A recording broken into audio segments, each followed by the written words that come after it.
so the green hydrogen will affect Gladstone, the project. So are you talking about renewables with wind and solar? For it to be green, you actually have to have the renewable energy source there to feed it. Right. And that's why you're going to see all these wind turbines effectively take up the landscape from Gladstone to Rockhampton.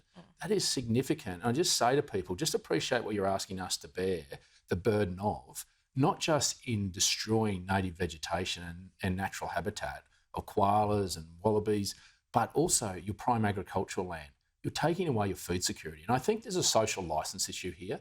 And I don't think Twiggy is prepared to answer. And I've asked the question about how much water he's going to take out of the consumptive pool for agriculture, which actually goes to not just the social licence about destroying the environment, it's about feeding and clothing our nation and the world, about where's that intersection point, about where does he lose his social licence on these renewables projects. We all have made an international commitment. We're not running away from that.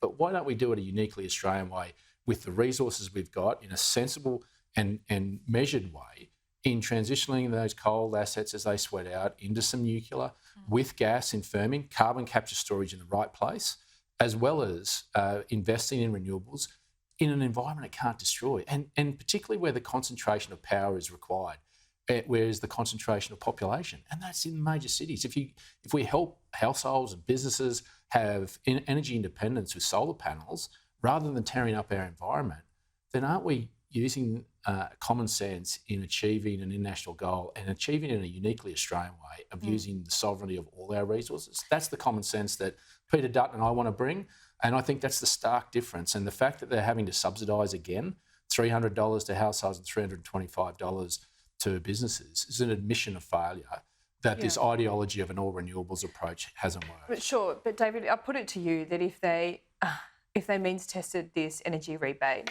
you'd be sitting here today saying it's class warfare and it's our money and everyone should be getting it. No, I don't think that's fair. And in fact, I was on the record when they talked about tax cuts, is that I felt they should have left the tax cuts where they were, because the generations to come will foot that bill because of bracket creep. And that we should think about that aspiration of people going up through. Totally. Well, where would you have cut the energy subsidy? No, what I said was that we should be, because we'd already given tax cuts to the lower middle income earners in stage 1 and 2. So instead of attacking stage 3, then be targeted and temporary for bill relief on energy and a greater scale maybe than $300 to help them through that in a temporary basis. That, I think, would have been structurally a better way to address this.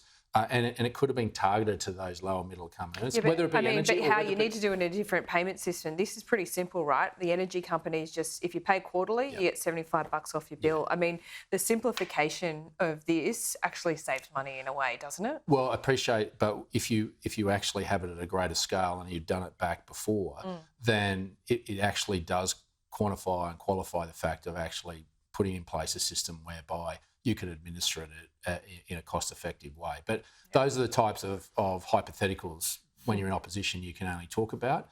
And that's the missed opportunity. And I think that the bracket creep, if you're a university student today and you're about to graduate, you're going to foot a bigger tax bill in the future, and your aspiration's going to have a ceiling on it, because this bracket creep's going to get you. And those that have just entered the workforce, these young people... lucky there's an election around the corner and you can promise to do something about it, will you? You'll see our tax policy and our energy policy up front. And the one thing you can whether you like Peter Dutton and I, the one thing about Peter Dutton and I, we're going to look you in the eye and be honest with you. And what you see is what you get out of us.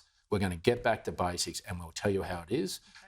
And that's how I think people want their politicians to be, whether they like us or not. But in tough times, they're looking for someone that's going to be strong and going to be honest with them. We'll hold you to that. Yep. Every Monday. Yeah, always do. You always do. See you, David. Great to see you in person. Yeah. See you soon.